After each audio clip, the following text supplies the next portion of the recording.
आदाब, मैं मीनाक्षी शोरान हाजिर हूँ हिंदुस्तान भर की सोशो कल्चरल और इकोलॉजिकल इश्यूज पर खास प्रोग्राम लेकर। ये है इंडिया। हमारे इस खास प्रोग्राम में आज बात नेशनल एजुकेशन पॉलिसी 2020 के तहत नॉन फॉर्मल स्कूल एजुकेशन में किए गए चेंजेस की। नई एजुकेशन पॉलिसी एनईपी 2020 के तहत दरअसल सिस्टम के हर पहलू को बदलने की कोशिश की गई है, चाहे वो फाउंडेशन का स्टेज हो या फिर इम्प्लीमेंटेशन का स्टेज हो। साथ ही लर्निंग यानी कि सीखने के फॉर्मल और नॉन फॉर्मल दोनों ही तरीकों को अपनाने के लिए काफ़ी गुंजाइश फराहम ये करता है।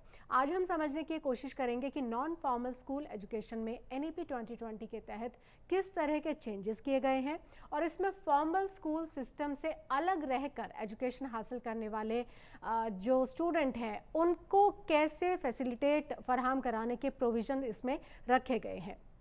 और इसी को समझने के लिए हमने इनवाइट किया है दो खास मेहमानों को हमारे साथ स्टूडियो में। Indira Gandhi National Open University में एजुकेशन के प्रोफेसर और डायरेक्टर प्रोफेसर चंद्रभूषण शर्मा जी हमारे साथ मौजूद हैं, और National Institute of Open Schooling में academic director doctor Rajiv Kumar Singh हमारे साथ मौजूद हैं। आप दोनों का ही हम वेलकम करते हैं। और पहला सवाल प्रोफेसर चंद्रभूषण जी, मैं आपसे जानना चाहती हूँ, एक तो हम जब नॉन फॉर्मल एजुकेशन की बात कर रहे हैं तो ये नॉन फॉर्मल एजुकेशन हम किसको कहते हैं, और क्या एनईपी 2020 में इस बात का ख्याल रखा गया है कि क्योंकि उसमें हमने देखा है कि सेगमेंटाइज किया गया है, एज वाइज किया गया है, क्लासेस वाइज किया गया है, तो नॉन फॉर्मल एजुकेशन में एनईपी 2020 का जो इम्प्लीमेंटेशन है वो कैसे है और कैसे नॉन फॉर्मल को आप डिफाइन करते हैं? सबसे पहले तो आभार कि आपने मुझे मौका दिया है आज। देखिए, राष्ट्रीय शिक्षा नीति आने के पहले शिक्षा का अधिकार कानून 2009 में आया था, और तब हमने ऐसा सोचा था कि हर बच्चा स्कूल में होगा, हर बच्चा केवल स्कूल में ही पढ़ेगा। तो national Institute of Open schooling जो पहले से काम कर रही थी उसको ये कहा गया था कि इसकी उपादेयता शायद कम हो जाए। लेकिन जब हम काम करना शुरू किए राष्ट्रीय शिक्षा नीति पर 2015 में, तो हमें ऐसा लगा कि बहुत सारी ऐसी विधाएं हैं, ऐसे विषय हैं जो फॉर्मल एजुकेशन में नहीं पढ़ाए जा रहे हैं या अभी देर लगेगा।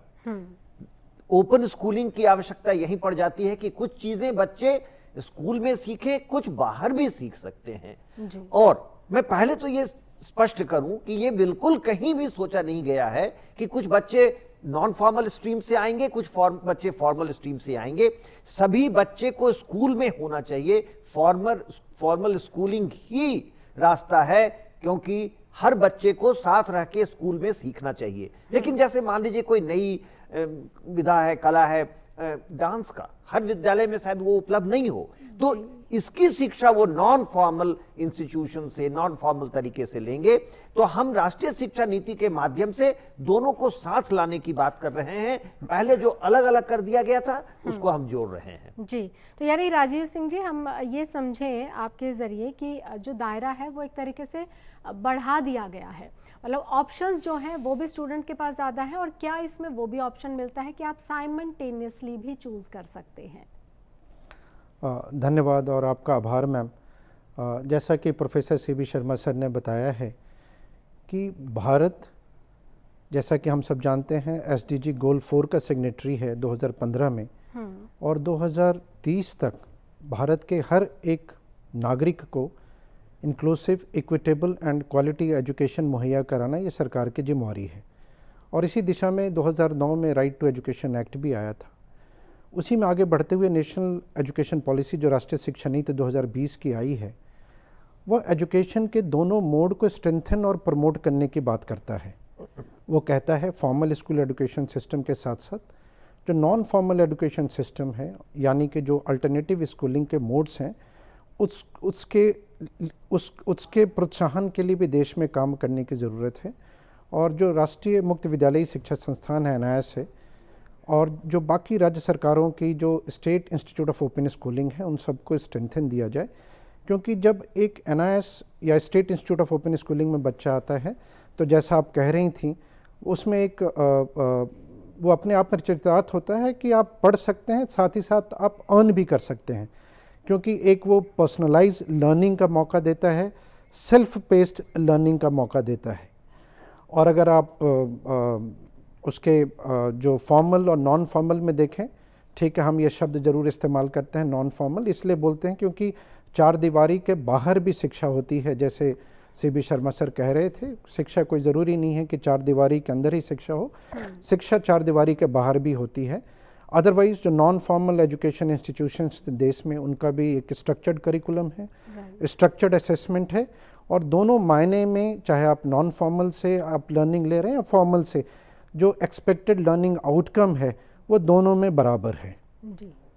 और प्रोफेसर चंद्रभूषण शर्मा जी, आपसे मैंने ये भी जानने की हम कोशिश करते हैं कि एक तो एज ग्रुप इसमें क्या है, is there any defined age group? क्योंकि इग्नो जैसे जो संस्थान है उसमें हम देखते हैं कि एक तरह का जो एजुकेशन है वो ग्रेजुएशन लेवल पर या जो हायर स्टडीज़ है वहाँ पर है, लेकिन क्या हम ये जो नॉन फॉर्मल एजुकेशन जिसकी हम बात कर रहे हैं, और जैसा कि राजीव सर ने कहा अभी कि चार दीवारी ही तो वो दायरा नहीं है कि जहाँ पर बच्चा कुछ सीख सकता है, तो ये एक तो एज ग्रुप मैं आपसे समझना चाहती हूँ कि अलग अलग एज ग्रुप के लिए क्या अलग अलग से क्राइटेरिया को सेट किया गया है NEP 2020 में नॉन फॉर्मल एजुकेशन को लेकर?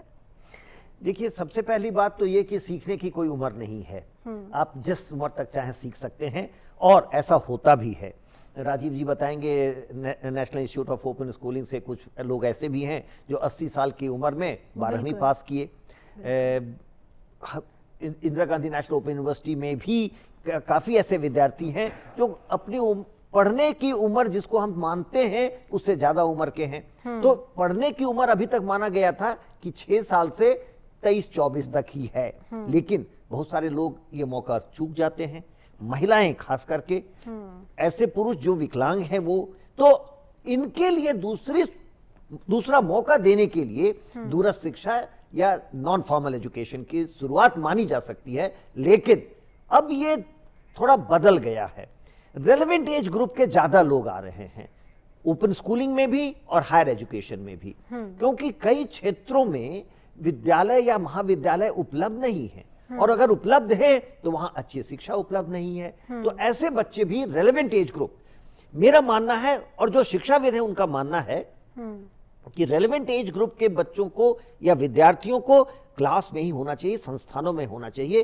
क्योंकि एजुकेशन का मतलब केवल ट्रांसफर ऑफ कंटेंट नहीं है, कुछ चीजें सीखना नहीं है। बिल्कुल। Learning to live together is the most important component of education. हम साथ रहना सीखते हैं विद्यालयों में, तो इस ख्याल से माना जा सकता था कि इनको विद्यालय में होना चाहिए, लेकिन कुछ ऐसी आवश्यकताएं पड़ती हैं कि कुछ चीजें हम, जैसा कि राजीव जी कहे, चार दीवारी के बाहर भी सीख सकते हैं, तो उनको एक सेकेंड अपॉर्चुनिटी देने के लिए मैं कंक्लूड ऐसे करूंगा कि रेलेवेंट एज ग्रुप के बच्चों को अब हम 3 साल से मान रहे हैं, 3 साल से हम स्कूल शुरू करने जा रहे हैं जिसको फाउंडेशन कह रहे हैं NEP के तहत, तो 3 साल से लेकर के 23-24 तक का बच्चे को होना चाहिए विद्यालयों में, महाविद्यालयों में। लेकिन अगर उनको एक दूसरा मौका चाहिए या कहीं और कुछ पढ़ना है जो उनके विद्यालय में उपलब्ध नहीं है, तो वो नॉन फॉर्मल मीन से पढ़ सकते हैं। बिल्कुल बिल्कुल। और जैसा आपने कहा, बहुत ही सही कहा कि पढ़ने की भी कोई उम्र नहीं होती, और हमने बहुत सारे ऐसे क्लासिक एग्जांपल्स देखे हैं जिसमें पोस्ट रिटायरमेंट लोग कोई कोर्स करना चाहते हैं, थ्रू आउट द सर्विसेज वो नहीं कर पाए उसको, और भी बहुत सारे कारण हो सकते हैं। फीमेल हो सकती हैं जो मे भी शायद अलग तरह के चैलेंजेस में थी और उसके बाद वो अपनी पढ़ाई को पूरी करती हैं। लेकिन राजीव सिंह जी, जो मैं आपसे जानना चाहती हूँ वो थोड़ा सा डिज़ाइनिंग को लेकर मैं समझना चाहती हूँ। ऑल्दो हम बात कर रहे हैं कि एक तरह के दायरे जो हैं वो तोड़ दिए गए हैं, लेकिन फिर भी क्योंकि NEP 2020 में बहुत क्लासिफाइड तरीके से समझाया गया है कि कैसे कैसे होगा, क्रेडिट स्कोर ऐसे होंगे, सारी चीज़ें उसमें डिफाइंड हैं। तो ये जब ओपन स्कूल की बात हम करें या फॉर्मल एजुकेशन ना होकर हम नॉन फॉर्मल एजुकेशन की बात करें, तो उसकी जो डिज़ाइनिंग है वो कैसे की गई है, किन ख़ास बातों का ख्याल रखा गया है? जो सबसे पहला जो नॉन फॉर्मल एजुकेशन की जो विशेषता है वो अपने आप में बड़ा ही फ्लेक्सिबल है, और फ्लेक्सिबल इतना है कि वो बच्चे का डिस्क्रिशन है। जैसे आप फॉर्मल किसी भी एजुकेशन बोर्ड में जाएंगे तो सर्टेन सब्जेक्ट्स कॉम्बिनेशंस बच्चों को ऑप्ट करना पड़ता है सेकेंडरी पे या सीनियर सेकेंडरी के लेवल पे।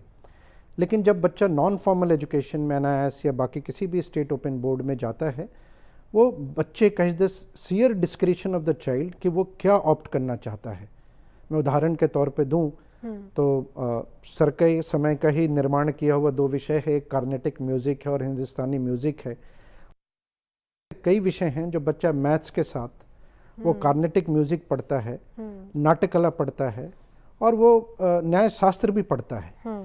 तो ये जो फ्लेक्सिबिलिटी है, मैं कहूँ ये एक बहुत बड़ी विशेषता है। और सही मायने में अगर लर्नर सेंट्रिक कोई एजुकेशन सिस्टम है तो वो नॉन फॉर्मल एजुकेशन सिस्टम है इस देश में।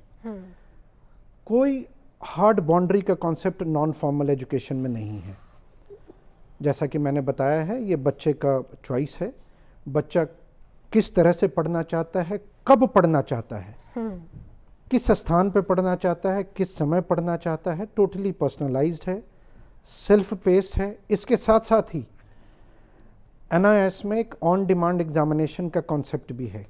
बच्चा जब कभी भी परीक्षा देने के लिए अपने आप को संपूर्ण पाता है, वो अपने आप को पाता है कि वो तैयार है परीक्षा में बैठने के लिए, वो NIS को एक पत्र लिखता है या ईमेल के जरिए सूचित करता है और ये ऑन डिमांड एग्जामिनेशन में अपीयर होता है।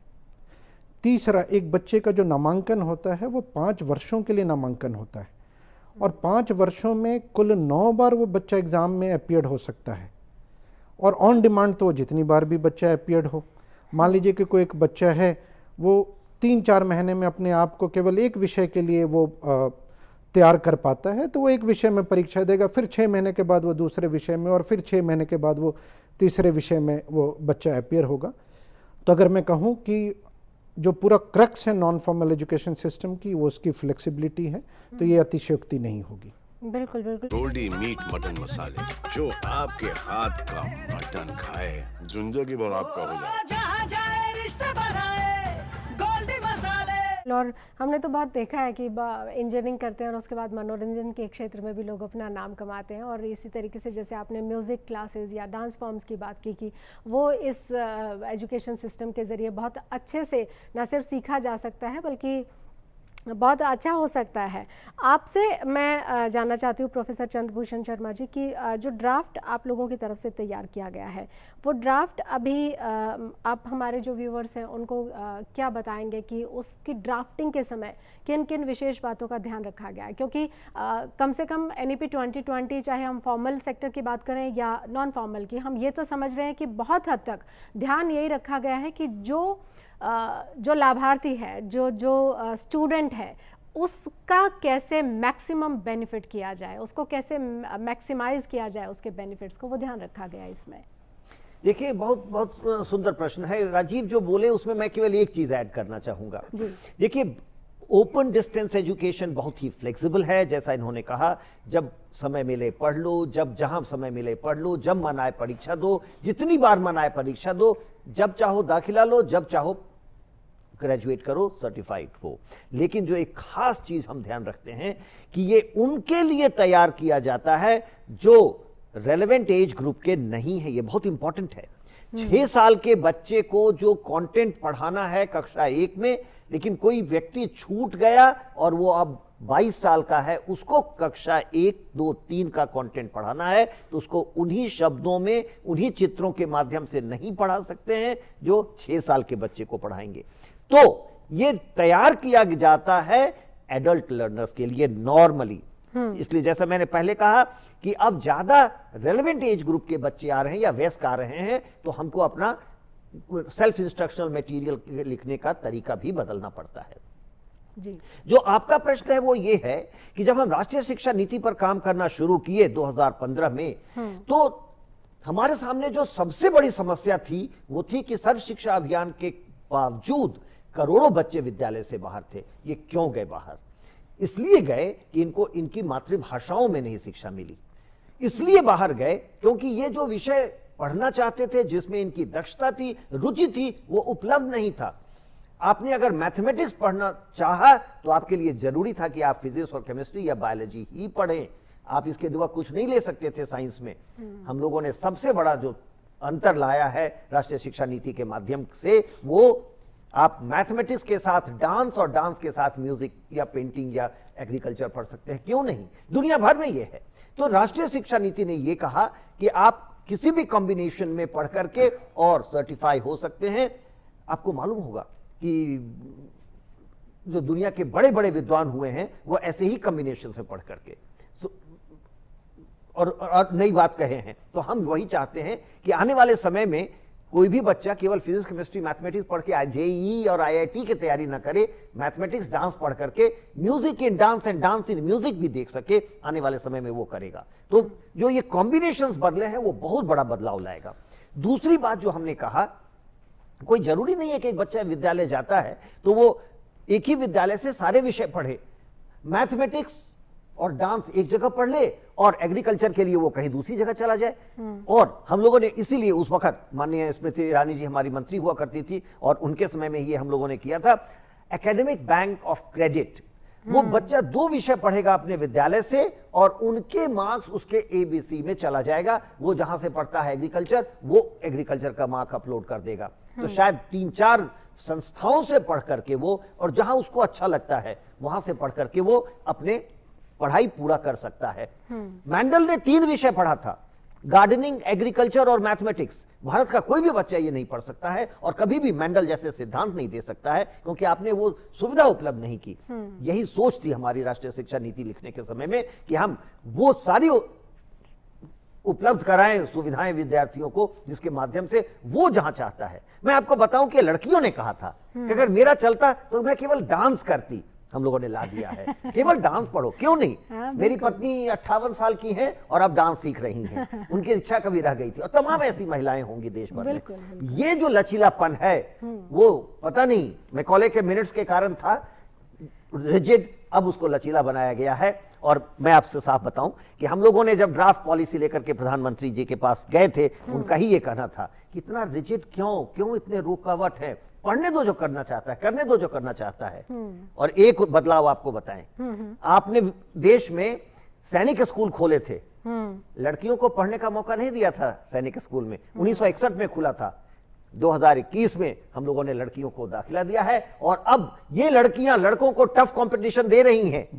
आप समझ सकती हैं कि किस तरह का लचीलापन राष्ट्रीय शिक्षा नीति के माध्यम से आ रहा है, और आप इसका प्रभाव देखेंगे 2040 तक। बिल्कुल बिल्कुल। मैं सीबी सर की बातों में जस्ट एक बात जोड़ना चाहूँगा। जो नॉन फॉर्मल एजुकेशन है वो देश और राष्ट्र की जो फॉर्मल एजुकेशन सिस्टम से जो अपेक्षा है उसको तो पूरा कर ही रहा है, लेकिन साथ साथ ही जो किसी सामाजिक आर्थिक कारण से मेन स्ट्रीम एजुकेशन से छूट गए हैं उनको एक सेकंड चांस एजुकेशन भी इस देश में मुहैया करा रहा है। ये बहुत बड़ी विशेषता है नॉन फॉर्मल और कन्वीनियंस भी है, प्लस नेग्लिजिबल हम ये कह सकते हैं कि फी स्ट्रक्चर और वो सब भी है। तो बहुत हद तक अपॉर्चुनिटीज़ स्टूडेंट के लिए है इसमें। एक चीज़ जो थोड़ा सा और मैं आगे आपसे समझना चाहती हूँ डॉक्टर राजीव कुमार सिंह जी, की मल्टीपल एंट्री और मल्टीपल एग्जिट है, उसमें किसी तरह का स्टूडेंट को कोई कन्फ्यूजन ना हो, या उसको जो जानकारी है वो इतने स्तर की हो, इतने लेवल की हो कि उसे मालूम हो कि उसको डांस यहाँ से सीखना है, म्यूज़िक वो वहाँ से सीख सकता है। वो अकॉर्डिंग टू यूनिवर्सिटीज़ वो तय करेगा, या वो अपने चॉइस से करेगा, या अवेलेबिलिटी के हिसाब से तय करेगा, वो कैसे तय करेगा स्टूडेंट? उस पर एक नेशनल क्रेडिट फ्रेमवर्क भी का निर्माण हो गया है। वो ऑलरेडी पब्लिक डोमेन में भी चर्चा के लिए काफ़ी समय तक था, और ये राष्ट्रीय शिक्षा नीति में भी ये प्रोविज़न था, मल्टीपल एंट्री और मल्टीपल एग्जिट का था। और जब वो मल्टीपल एंट्री एग्जिट के साथ साथ ही वो लैटरल और वर्टिकल जो मोबिलिटी है उन दोनों को भी इंश्योर करने का बात करता है। वो कहता है कि मान लीजिए कि कोई एक बच्चा है, वो एक पर्टिकुलर क्रेडिट को अर्न करता है, एक लर्निंग आउटकम को अचीव करता है, उसके बाद वो उसको लगता है कि मुझे कुछ और कार्य करने की ज़रूरत है या कुछ और विषय को पढ़ने की ज़रूरत है, वो जाता है। उसके बाद फिर वो अगर पुनः जिसको छोड़ के गया था और जहाँ से छोड़ के गया था वहीं से शुरुआत करना चाहता है, यानी आप कहें कि वो रिकॉग्निशन और प्रायर लर्निंग की भी बात करता है, तो वो फिर उसे दोबारा पुनः एक बार नए सिरे से शुरुआत न करके जहाँ वो छोड़ के गया था वहाँ से वो शुरुआत कर सकता है। ये प्रावधान जो है मल्टीपल एंट्री और मल्टीपल एग्जिट है, और इसी के लिए जैसा सीबी शर्मा सर कह रहे थे, एकेडमिक क्रेडिट बैंक का भी कॉन्सेप्ट इस देश में आया है, जो राष्ट्रीय शिक्षा नीति के कई जो रिकमेंडेशंस थे उसमें से एक रिकमेंडेशन ये भी था। गोल्डी मीट मटन मसाले, जो आपके हाथ का मटन खाए जिंदगी भर आपका हो जाए। जहाँ जाए रिश्ते बनाए गोल्डी मसाले। चंद्रभूषण शर्मा जी, आपसे मैं ये जानना चाहती हूँ कि जैसे वर्ल्ड क्लास एजुकेशन की अब हम बात कर रहे हैं, ऑल्दो वो होना तो पहले ही चाहिए था, और लिटरेसी रेट हमारा जो आज भी है, हालांकि अमेरिका का भी कोई बहुत अच्छा नहीं है जो अपने आप को डेवलप्ड नेशन कहते हैं, लेकिन हमारी तुलना कोई इस लिहाज से नहीं है कि वो क्या कर रहे हैं और अगर वो ख़राब कर रहे हैं तो हम भी कर सकते हैं क्या, वैसा नहीं मैं पूछना चाह रही हूँ। मैं जानना ही चाह रही हूँ कि एक तो हमारा लिटरेसी रेट सुधरे, अलावा उसके वर्ल्ड क्लास एजुकेशन की हम बात कर रहे हैं, क्योंकि हम जानते हैं कि यहाँ से हमारा ब्रेन ड्रेन बहुत होता है। स्टूडेंट एजुकेशन के लिए सो कॉल्ड जो बड़ी यूनिवर्सिटीज़ का हवाला दिया जाता है उसके लिए जाता है हमारा स्टूडेंट यहाँ से, वो भी हम उसको भी पुल कर पाएँ, क्योंकि हम यहाँ पर वो एजुकेशन सिस्टम और वो माहौल अगर उसको देंगे तो आई एम श्योर कि वो भी रुकेगा। और हमारे यहाँ के इंस्टीट्यूशंस, उन इंस्टीट्यूशंस जिनको कि आज बड़ा इंस्टीट्यूशन कहा जाता है, उनके साथ में हम एक तरह का कंपटीशन जो कि हेल्दी भी हम कहें, कि हमारा स्टूडेंट ये जान पाए कि यहाँ पर वो सब है जो कि शायद वहाँ पर नहीं है। हम ये पूरा होता हुआ देख सकते हैं इस पूरे ड्राफ्ट में, या इसका जो एग्जीक्यूशन 2040 तक लगभग कहा जा रहा है, कहीं 2030 कहा जा रहा है, तो वो अलग अलग समय है, लेकिन आप कितने आशान्वित हैं इसको लेकर? देखिए, पहली बात तो ये कि so called world class universities नहीं कहना चाहिए, वो सही में वर्ल्ड क्लास यूनिवर्सिटीज ओके, बिल्कुल आईवी लीग यूनिवर्सिटीज हैं, या ऑक्सफोर्ड है, कैम्ब्रिज है। हम ये मान के चलें कि हम ऐसे विश्वविद्यालय बनाएंगे और हमारे यहाँ होना चाहिए, हम उस रास्ते पर हैं, लेकिन हम निश्चित तौर पर ये कभी भी ना कहें कि ये सो कॉल्ड है, बिल्कुल नहीं। ऑक्सफोर्ड में 40 देश के शिक्षक और 60 देश के विद्यार्थी पढ़ते हैं। ये एक बड़ा परिप्रेक्ष्य तैयार करता है, एक पटल तैयार करता है। भारत के किसी भी विश्वविद्यालय में आप जाके खोजिए कितने राज्यों के शिक्षक हैं, और अगर ऐसा नहीं है तो वो लोकल इंस्टीट्यूशन है, ग्लोबल नहीं है। बिल्कुल इसको नकारना नहीं चाहिए, इस प्रश्न को सभी प्लेटफॉर्म पर उठाना चाहिए, ताकि हम सही में नेशनली जो बेस्ट है उसको सेलेक्ट करें और अच्छे इंस्टीट्यूशन बनाएं। सभी विद्यार्थी आए, 60 देश के विद्यार्थी एक संस्था में क्यों जा रहा है?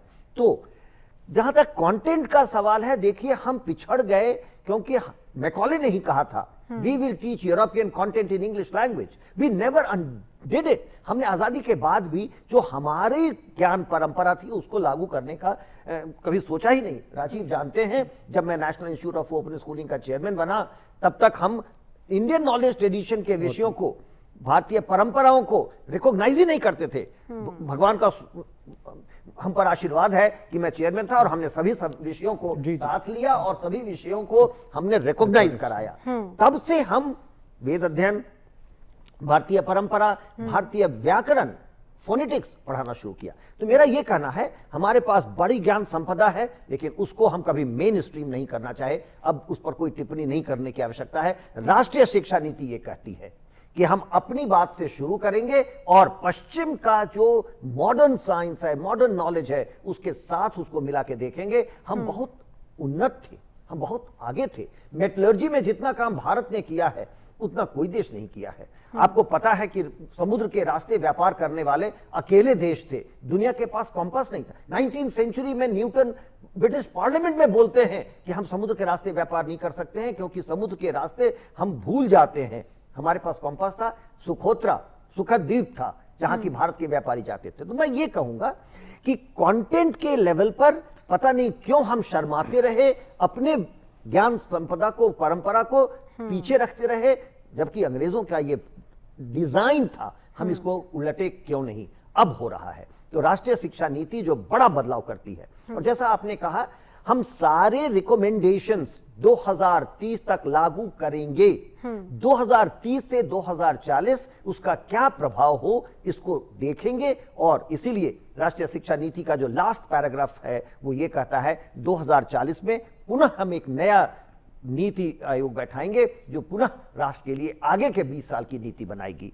तो भारतीय परंपरा, भारतीय ज्ञान, भारतीय विज्ञान, इसको सेंटर स्टेज करेंगे, मुख्य रूप में लाएंगे, और उसको पश्चिम के या मॉडर्न साइंस के साथ जोड़ करके एक नया कार्यक्रम बनाएंगे, नया पाठ्यक्रम बनाएंगे। जी जी, ये बहुत ज़रूरी भी है। और जो प्राइड की आप जिसकी बात कर रहे हैं वो हमारे साथ एसोसिएट रहना चाहिए था, क्योंकि हम वो देश हैं जिनके पास बहुत ऐसी चीज़ें जो कि जिसकी की इच्छा ही कर सकता था कोई और देश, लेकिन हमने उसके ऊपर उस तरह से अध्ययन नहीं किया, काम नहीं किया, और उससे भी ज़्यादा हमने उसको उस तरह से प्रिजर्व करने की भी कोशिश नहीं की। एंड आई एम श्योर अब जो प्राइड का जो सेंस जगाने की कोशिश है, नेशनैलिटी की जो बात की जा रही है, वो भी अपने आप में काफ़ी इंपॉर्टेंट है। लेकिन सर, मैं आपसे ये भी समझना चाहती हूँ डॉक्टर राजीव कुमार सिंह जी कि इसमें बाकी जो यूनिवर्सिटीज़ हैं, क्योंकि हमारा बहुत डाइवर्स कंट्री है, बहुत बड़ा देश है, और हम यंग नेशन भी हैं, अगर हम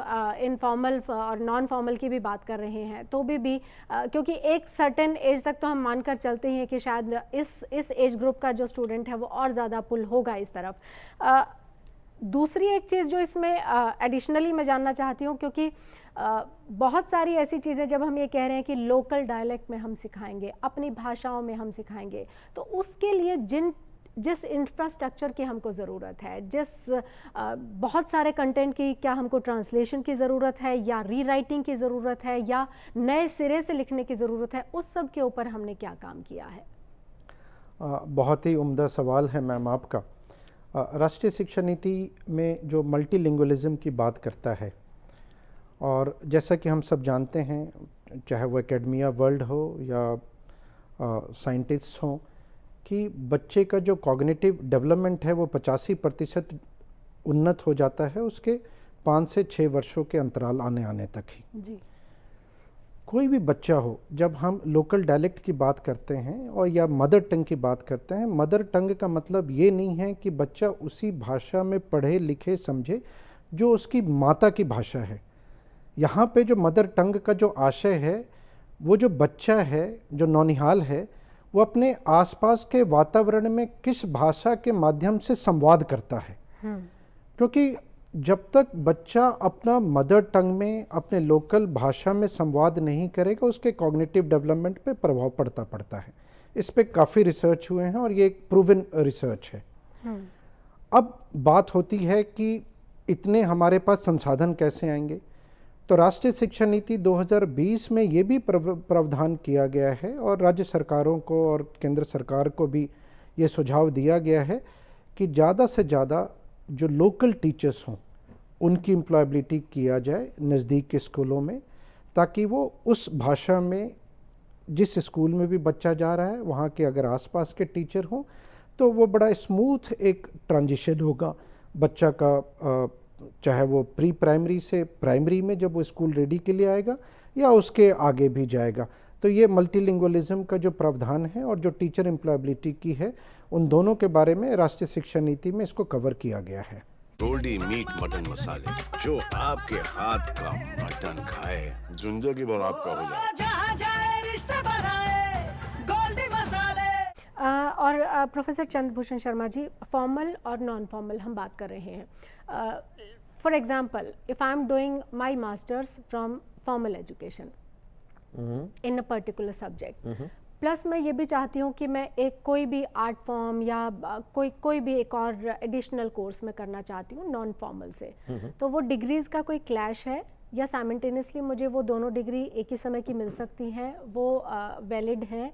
इस सब को लेकर भी शायद कंफ्यूजन होगा। बिल्कुल नहीं, अब कोई कंफ्यूजन नहीं है।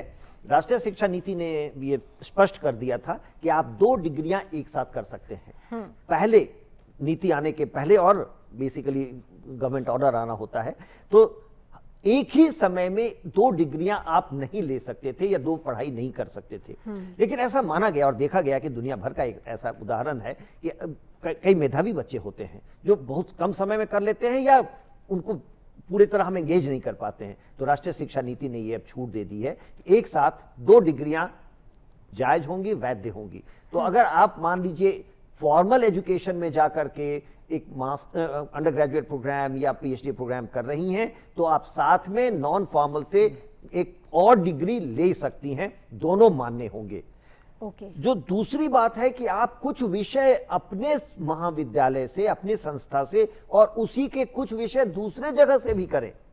आप मान लीजिए एक ही डिग्री परसू कर रही हैं, तो 60% कोर्सेज, 60% लोड, 40 क्रेडिट जो आपका 1 साल का होगा, जो क्रेडिट फ्रेमवर्क में हमने कहा है, तो 40 क्रेडिट का 60% लोड अपने इंस्टीट्यूशन से करिए, 40% दूसरे जगह से कर लीजिए और वो आपके मार्क्स में जुटेगा और आप उसको अपना डिग्री में जुड़वा सकती हैं। जहां तक मल्टीपल एंट्री और एग्जिट का सवाल है, देखिए ऐसे नहीं है कि आप 1 साल के बाद निकल जाएंगे, निकलने का प्रावधान नहीं।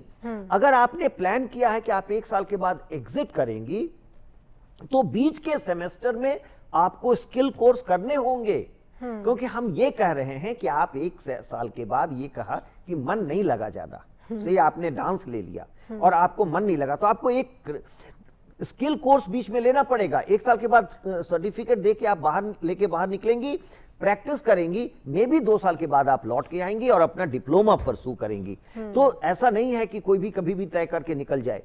2 साल की पढ़ाई के बाद आप डिप्लोमा लेके निकलेंगी तो फिर आपको स्किल के कोर्सेज होने चाहिए साथ में।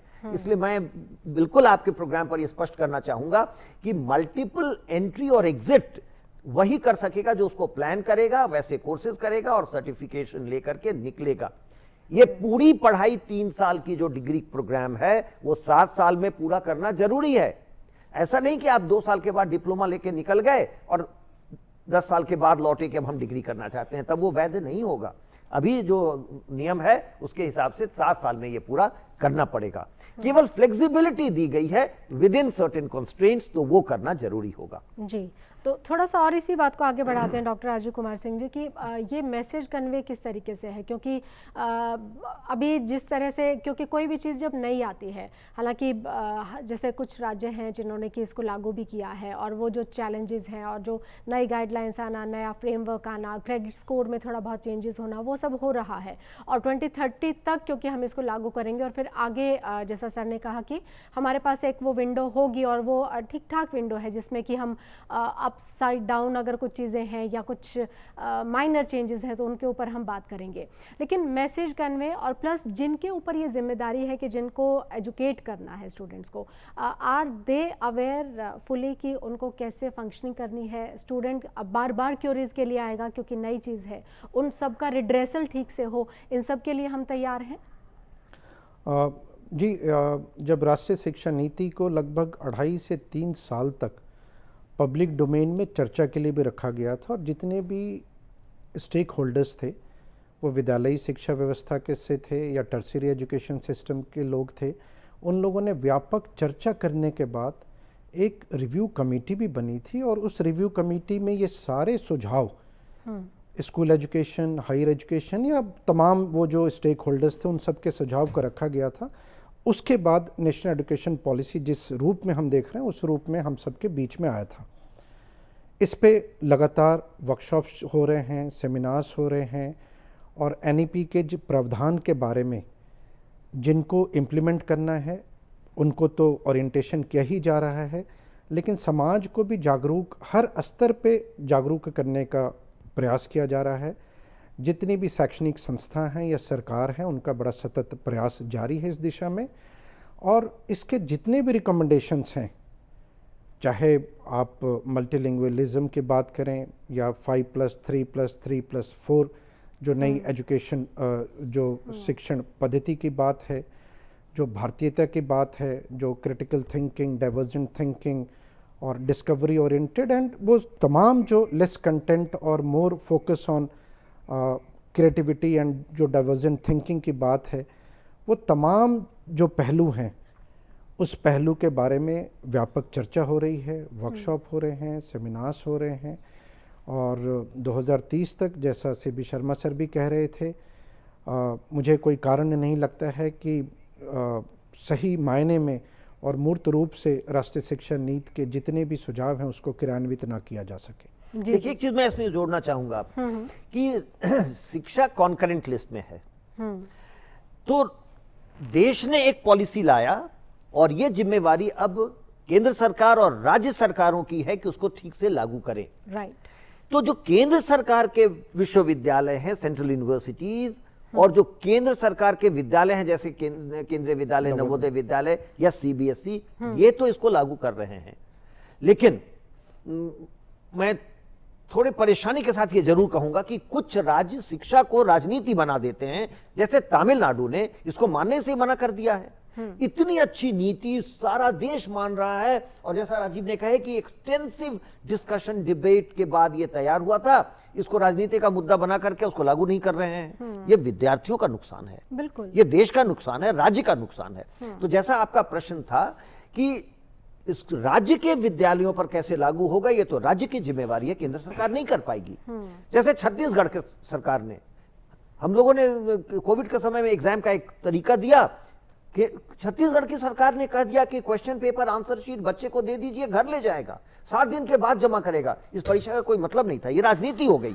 तो मेरा ये कहना है कि एक उत्तर नहीं हो सकता है कि कब तक ये लागू होगा, राज्यों पर निर्भर करेगा कि वो कब तक लागू करते हैं। मैं ऐसा मानता हूं कि राज्य में लोगों को ये पूछना चाहिए कि हमारे राज्य में कब ये लागू होगा और हुआ है कि नहीं हुआ है। बिल्कुल। और अगर आपका कोई डाउट है, कोई आपका अगर किसी तरह का कोई इशू है, तो आप उसको लेकर चर्चा कर सकते हैं। आप उसको लेकर आप बार बार आप संदेश भेजिए, मैसेजेस कीजिए कि इसको लेकर हमें क्लैरिफिकेशन और चाहिए। क्योंकि ये तो देखिए बहुत क्लीशे बात है कि किसी भी देश के लिए, किसी भी मुल्क के लिए जो शिक्षा है वो सबसे बड़ी चीज़ है। कोई राष्ट्र शिक्षित है तो उसकी ग्रोथ भी एक तरीके से सुनिश्चित ही कही जाती है। एक चीज़ और जो मैं प्रोफेसर चंद्रभूषण जी आपसे समझना चाहती हूँ वो ये है कि आउटकम्स को लेकर बात है इसमें कि आउटकम क्या होगा। और क्योंकि जब हम कोई भी चीज़ें करते हैं तो उसका आउटकम अगर पहले से हम डिसाइड कर लेते हैं तो उसके बहुत क्लोज तक शायद हम पहुँच भी जाते हैं। तो यहाँ हम आउटकम्स को लेकर भी काफ़ी इसमें बातचीत की गई है और बिल्कुल क्लैरिफिकेशन के साथ कहा गया कि हम ये पढ़ाएंगे, ये समझ आनी चाहिए स्टूडेंट को और फिर इसका आउटकम ये होना चाहिए। तो उसको लेकर थोड़ा सा और मैं आपसे बातचीत करना चाहती हूँ कि हमारा जो विजन है आउटकम्स को लेकर वो क्या कहता है, and is there any live example जो आप शेयर कर पाए? बहुत सुंदर प्रश्न है ये। देखिए मुझे याद पड़ रहा है 70-80 के दशक में एक डॉक्यूमेंट लाई थी सरकार, minimal levels of learning, MLL, और इस पर हम शिक्षाविदों का बड़ा विरोध था कि मिनिमम लेवल क्या होना है, मैक्सिमम लेवल्स ऑफ लर्निंग होना चाहिए और सबों का एक जैसा होना चाहिए। सरकार ने स्वयं कह दिया था MLL से कि कुछ बच्चे जो 30% भी लाएं उनको भी ऊपर भेज दीजिए। फाइनली वो एम्प्लॉयबल नहीं हो रहे थे, वो सीख नहीं रहे थे। आपको याद होगा 2016-17 में भारत सरकार ने NCERT के तहत नेशनल असेसमेंट सर्वे करने के पहले लर्निंग आउटकम्स हर क्लास का तय कर दिया था। यह पहली बार भारत में हुआ। इसके लिए मांग बहुत पहले से उठती थी कि कक्षा 1 में बच्चा पढ़ता है, 3 महीने पढ़ा, 6 महीने पढ़ा, 9 महीने पढ़ा, 12 महीने पढ़ा, क्या लर्निंग होना चाहिए। केवल हम जाकर के देख लेते थे, कहते थे कि 5वीं का बच्चा दूसरी की किताब नहीं पढ़ पाता है। उत्तर क्या था? तो हमने तय कर दिया था लर्निंग आउटकम्स, और आप ये किसी को भी पढ़ने के लायक डॉक्यूमेंट है। लर्निंग आउटकम्स का डॉक्यूमेंट आया, उसके बाद हम नेशनल असेसमेंट सर्वे किए। NAS एक छोटा मोटा कोई सर्वे कर देता है और कह देता है कि ये बच्चे नहीं पढ़ सकते, वो नहीं सकते। ये नेशनल असेसमेंट सर्वे दुनिया का सबसे बड़ा सर्वे है जो 16-17 में पहली बार किया गया था और ये भारत सरकार ने कराया। तो अब हम सही रास्ते पर हैं। हमने तय कर दिया है 1 साल पढ़ के बच्चा को क्या सीखना चाहिए, 2 साल पढ़ के क्या सीखना चाहिए, 12 साल पढ़ के क्या सीखना चाहिए, जिसको हम लर्निंग आउटकम्स कह रहे हैं। और हम हर 2 साल पर असेसमेंट करके ये बता रहे हैं कि उस असेसमेंट पर देश कहां है। तो अब हम बिल्कुल सुचारू रूप से ये तय कर दिए हैं कि स्कूल एजुकेशन में, हायर एजुकेशन में ये अप्लाई नहीं होता है क्योंकि हर यूनिवर्सिटी ऑटोनोमस है, इंडिपेंडेंट है, वो अपना लर्निंग आउटकम्स और असेसमेंट तय करती है। ये स्कूल एजुकेशन में ये तय हो गया है। ठीक है। और राजीव सिंह जी, जो इसी से थोड़ा जुड़ा हुआ सवाल है कि जो आउटकम बेस्ड एजुकेशन की हम बात कर रहे हैं, तो वैसे में एम्प्लॉयबिलिटी और बाकी सब चीज़ों का भी काफ़ी ख्याल इसमें रखा गया होगा, आई एम श्योर। और क्योंकि कोई भी जो एजुकेशन है वो फॉर्मल एजुकेशन का हिस्सा हो या नॉन फॉर्मल का हो, एक उसके साथ में जो एडिशनल जुड़ी हुई बात है वो ये होता है कि ये एम्प्लॉयबिलिटी किस तरीके से क्रिएट करता है। तो उस आधार पर मैं थोड़ा सा और जानकारी आपसे चाहती हूँ कि क्योंकि बहुत सारी ऐसी चीज़ें हैं क्योंकि हम एजुकेशन की और बहुत बात करते हैं और हर फैमिली का एक तरीके से ये हॉट टॉपिक होता है, प्रायोरिटी का टॉपिक होता है कि बात एजुकेशन को लेकर बहुत होती है, लेकिन कई बारी समझ का जो दायरा है वो थोड़ा सा हमको रोकता है कुछ चीज़ें और अच्छे से जान पाने के लिए। तो वैसे में आप हमें हमारे व्यूअर्स को बताइए कि क्या है एम्प्लॉयबिलिटी का फैक्टर इसमें। नहीं, बहुत अच्छा सवाल है मैम आपका। जो राष्ट्रीय शिक्षा नीति है वो एम्प्लॉयबिलिटी डाउन द लाइन जो 5 साल 6 साल के बाद किस तरह का होने जा रहा है, जो वैश्विक बाजार होगा और उस वैश्विक बाजार में भारत में शिक्षा किस तरह का हो, उसके बारे में बड़ा विस्तृत से बताया गया है। जैसा कि आप वर्ल्ड इकोनॉमिक फोरम का रिपोर्ट देखिए या नेस्कॉम या एसोचैम का जो हमारी जो बॉडीज़ हैं उनका रिपोर्ट देखिए, कई ऐसे सेक्टर्स हैं जिसकी एम्प्लॉयबिलिटी बहुत घट जाएगी और कई दूसरे सेक्टर्स हैं जिसकी एम्प्लॉयबिलिटी बहुत बढ़ जाएगी। जैसा कि माना जाता है कि by 2025 around 60% of the work what are being performed by the humans today are going to be replaced by the machine. Right. तो वो उसकी बात करता है जो मशीन लर्निंग है, जो आर्टिफिशियल इंटेलिजेंस है, लिवरेजिंग ऑफ आईसीटी का स्तर क्या हो, उन सब के बारे में जो राष्ट्रीय शिक्षा नीति है उसमें बहुत व्यापक ढंग से चर्चा किया गया है और जितने भी स्टेक होल्डर्स हैं उनको ये बताया भी गया है। साथ ही साथ उन बच्चों को तैयार करने के लिए करिकुलम कैसा हो उसके बारे में भी काफ़ी कुछ संज्ञान में लाया गया है देश के राष्ट्रीय शिक्षा नीति 2020 के द्वारा। जैसे हम ज्योमेट्री क्यों पढ़ाते थे बच्चों को, ज्योमेट्री पढ़ाने का जो आशय है, जो एक्सपेक्टेड जो लर्निंग ऑब्जेक्टिव था वो था कि एक रेशनल थिंकिंग आए, लॉजिकल इंटरप्रिटेशन आए। So does programming this days. तो क्या हमें ज्योमेट्री पढ़ानी है या प्रोग्रामिंग पढ़ानी है, और अगर पढ़ानी है तो उस बीच में करिकुलम को किस तरह से संतुलित रखा जाए। दूसरा, पहले की भी जो जितनी शिक्षा नीति आई हैं और हमारी विद्यालयी शिक्षा व्यवस्था ने बहुत अच्छा काम किया है, लेकिन जो कंटेंट था और जो असेसमेंट था उसमें एक डाइकोटोमी था। हम एक कंटेंट सारे बच्चे को पढ़ाते थे और उन कंटेंट को जब सारा बच्चा पढ़ता था तो हम एक्सपेक्ट करते थे कि सारा बच्चा है एक ही तरह का आंसर्स लिखे। वो एक कॉन्फॉर्मिस्ट अप्रोच था असेसमेंट का और हम मार्किंग स्कीम भी दे देते थे। फलाना बच्चा ने इस तरह का ये लिखा है तो उसको 5 में 5, उसको 10 में 10। जब ये कॉन्फॉर्मिस्ट अप्रोच होगा असेसमेंट का तो आप बताइए फिर वो जो हम कहते हैं creativity, critical thinking, divergent thinking, discovery oriented, inquiry driven, so on and so forth, उसका स्कोप कहाँ बचता है।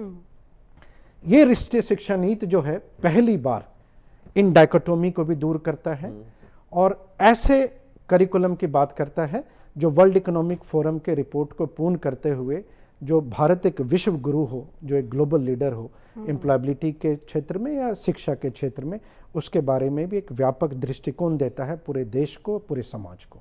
बिल्कुल। और I don't know what to say, लेकिन मैथ्स, ज्योमेट्री और ये सब हमारे तो बिल्कुल ही दायरे से बाहर की चीज़ें लगती थी और उस समय पर ये भी लगता था कि why I am reading this, मुझे इसका कभी काम नहीं आना है, but because that was a curriculum so I have to at that time. But conclude आप कैसे करेंगे सर, क्योंकि बहुत ही अच्छी एक ये पूरा फ्रेमवर्क अगर हम समझें इसका, बहुत एक अच्छी नीति बनी है, इम्प्लीमेंटेशन धीरे धीरे करके स्टेप बाय स्टेप और बहुत अच्छे तरीके से हो रहा है। आउटकम्स की बात की हमने, लर्निंग एस्पेक्ट्स की बात की। How will you conclude this overall अगर हम नॉन फॉर्मल एजुकेशन में NEP 2020 की बात करते हैं? देखिए, बहुत अच्छी नीति आई है और मैं अगर एक बात कहूं कि इस नीति में कोई आप आमूलचूल परिवर्तन की बात खोजेंगे तो नीतियों के आधार पर नहीं है। ये सारी बातें जो हमने यहाँ कहा है वो पहले कभी ना कभी कहा गया था। जैसा प्रधानमंत्री हमेशा कहते हैं, पहले अच्छी बात सोची नहीं गई, ऐसा नहीं है, केवल कोई मंशा नहीं थी लागू करने की। तो इस बार अच्छी बातें भी जमा की गई हैं, कही गई हैं और उसको लागू करने की मंशा भी है और ईमानदारी से प्रयास भी हो रहा है। बहुत ही अच्छी नीति है। दुनिया भर के देशों के अगर नीतियों को आप देखें तो ये नीति दुनिया भर की नीतियों में खड़ी होगी, अच्छा होगा। और खास करके हम दुनिया की 18% आबादी हैं, तो इतनी बड़ी आबादी के लिए एक नीति लाना जो कि अगर भारत को बदलता है तो दुनिया बदलेगी। तो मैं मानता हूं कि बहुत ही अच्छी नीति है जिसमें कि सारी अच्छी बातें कही गई हैं और ईमानदारी से उसको लागू करने का भी प्रयास है, क्योंकि आप पहली बार एक पॉलिसी पाएंगे जिसमें कि टाइमलाइंस भी दिया गया है, ये एजेंसी करेगी, इतने समय में करेगी, ये सारी बातें कही गई हैं। तो मैं मानता हूं कि बहुत अच्छी नीति है, एक ट्रांसफॉर्मेटिव नीति है, और जैसा प्रधानमंत्री जी ने कहा, इंडिया को भारत बनाने की नीति है। जी जी। So how we all will grow collectively, professor Rajiv Kumar Singh ji. बहुत अच्छा है। और जो पूरा आप भारतीय ये जो शिक्षा नीति आई है उसका एडिफाइस जो सीबी शर्मा सर भी कह रहे थे वो भारतीयता है।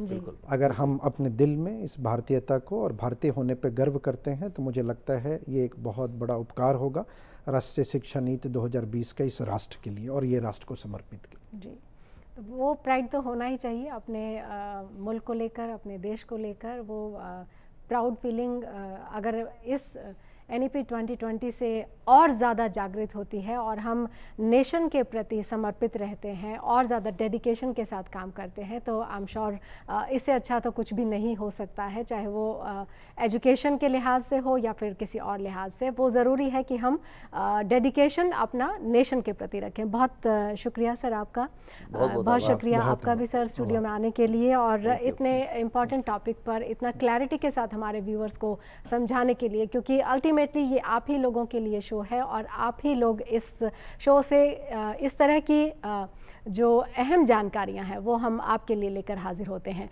उम्मीद करते हैं कि आपको ये प्रोग्राम अच्छा लगा होगा। आप अपनी राय हम तक जाहिर कर सकते हैं। हमारा ईमेल का पता हम आपको बता दें, ddurduspecials@gmail.com। इसी के साथ हमारी पूरी टीम को इजाज़त दीजिए।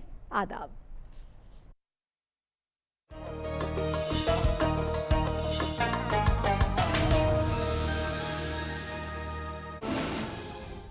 हमारे इस खास प्रोग्राम में आज बात नेशनल एजुकेशन पॉलिसी 2020 के तहत नॉन फॉर्मल स्कूल एजुकेशन में किए गए चेंजेस की। बहुत ही अच्छी नीति है। दुनिया भर के देशों के अगर नीतियों को आप देखें तो ये नीति दुनिया भर की नीतियों में खड़ी होगी। तो इतनी बड़ी आबादी के लिए एक नीति लाना जो कि अगर भारत को बदलता है तो दुनिया बदलेगी। ये राष्ट्रीय शिक्षा नीति जो है पहली बार इन डायकोटोमी को भी दूर करता है और ऐसे करिकुलम की बात करता है जो वर्ल्ड इकोनॉमिक फोरम के रिपोर्ट को पूर्ण करते हुए जो भारत एक विश्व गुरु हो, जो एक ग्लोबल लीडर हो एम्प्लॉयबिलिटी के क्षेत्र में या शिक्षा के क्षेत्र में, उसके बारे में भी एक व्यापक दृष्टिकोण देता है पूरे देश को, पूरे समाज को।